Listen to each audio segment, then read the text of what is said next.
Magandang araw na muli mga boss. I-check ko muna itong sasakyan ni customer. Ayaw daw kasi mag-start. I-try ko nga mga boss para makita nyo.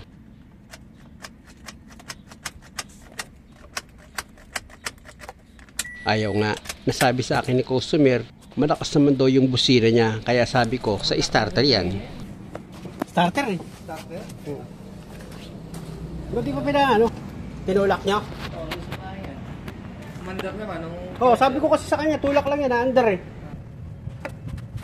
Nag-chat kasi sa akin si customer nung gabi na ayaw umandar itong sasakyan niya. Sabi ko nga sa kanya, itry mo munang itulak kung aandar tsaka mo dalhin dyan sa opisina nyo. Kasi nga mga boss, nasa bahay niya ata itong sasakyan nung hindi na ito umandar.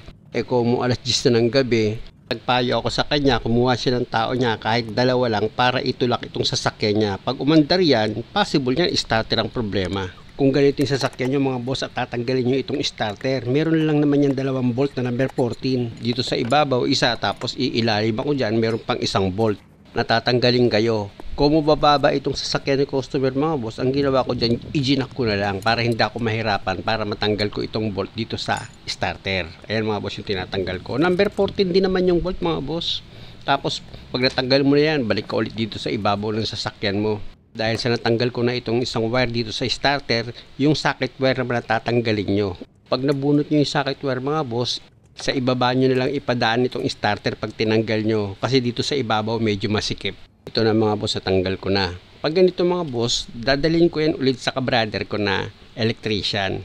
Nasabi ko naman sa inyo mga boss na pagdating sa electrical, hindi ako nagawa. Pero nagto-troubleshoot ako ng electrical. Kahit papaano, may alam din ako kaunti. Kaya lang, bilib lang talaga ako dito sa kabrader ko pagdating sa electrical. Lalo na sa mga paghihinang, nako, walang sablay yan. Isa pa, nawawala stress ko pagkasama ko yan kasi panay ang tawanan namin. Ito kasi mga boss, ang diagnose ko dito sa starter ni customer, pwedeng carbon lang ang problema niyan. Alam nyo mga boss, pag wala ka kasing alam sa sasakyan mo, isa yan sa dahilan kaya napapalaki ang gastos mo. Katulad dito mga boss, di ba? Carbon lang talaga yung diferensya niya. Kaya ang papalitan lang dyan ng kabrader ko, carbon lang. Hindi na kailangang dagdagan pa kung ano pang ibang sira niyan. Sabi ko nga sa kanya, matagal na tayo magkasama.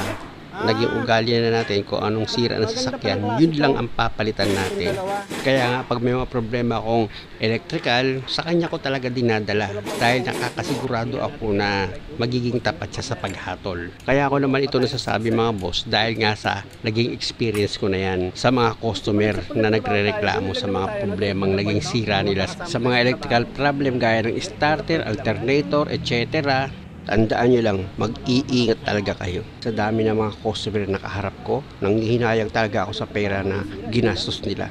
Kaya ang pinaka-the best mga boss, mag-ingat talaga kayo. Alam nyo mga boss, kung ganitong klase yung sasakyan nyo, napakadali lang kalasin ng starter niyan. Tapos kung meron kayong kakilalang electrician, dun nyo lang siya dalhin. Total, nakita nyo naman, napaka-basic ko lang naman tinanggal itong starter. At unang-una sa lahat, meron na kayong idea kung napanood nyo itong video. At sabi nga ng mga ibang mekaniko na galit sa akin, napaka-basic nga lang daw ng alam ko. O di ibig sabihin, alam na alam nyo ito. Alam nyo ba mga boss, nagsisimula ang malaking gastos nyo dahil sa mga basic na problema? Alam nyo kung bakit? O di ba kung simpleng tunog lang, halimbawa nagkaroon ng ingay sa gulong mo, simpleng ingay lang yan. Tinuro ko sa iyo yung basic. Ito lang pala yun. Pero kung natapat ka dun sa mga mababait, naku, lumaki ng gastos mo, wala kang kamalay-malay. Basic lang pala yung problema. Kaya nga, magagalit sila sa akin dahil yung basic na itinuturo ko, yun ang simula ng pagkakakitaan. Biro mo, walang kahirap-hirap, kikita ka ng malaki. Kasi alam mo na yung problema ngayon, naituro ko sa'yo, natural, sasama yung loob nila, mababawasan ang kita Pero hindi lahat ganun. Yun lang makikita mo nagko-comment sa akin ng mga masasama. Yun, sila yun. Yung bang naayos ko na nga yung sasakyan, pero marami pa siyang mga side comment. Real talk yan. Kaya ang kantsaw nila sa akin, basic lang ang alam ko. Pero okay lang yun. Mas mahalaga sa akin yung matuto naman kayo. At habang natututo kayo, siyempre, lumiliit ang expenses nyo. Ngayon, kahit kantsawan man lang ako ng kantsawan, nako, hindi nyo na magigiba yung alam ko. Alam na ng tao yan, alam na ng mga viewers yan. Kaya kahit anong kantsaw nyo sa akin, wala akong alam.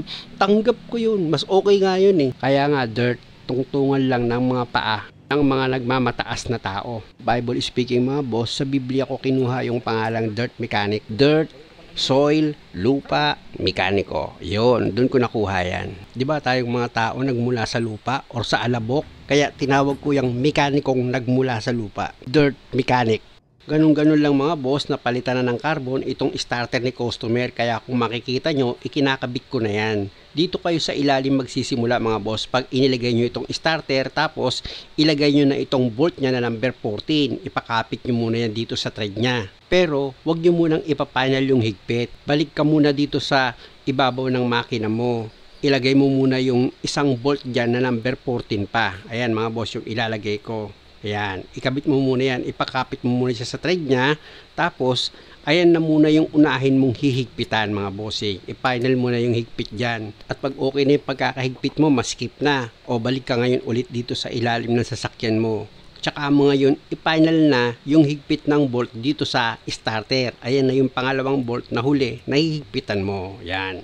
Pag mahigpit na yan mga boss, syempre okay na, di ba? Balik ka ulit dito sa ibabaw ng makina mo para ilagay mo naman yung dalawang wire na tinanggal mo dyan. Unahin mong ilagay dyan mga boss yung socket wire mo dito sa starter. Ayan mga boss, yan muna unahin mo yung socket wire.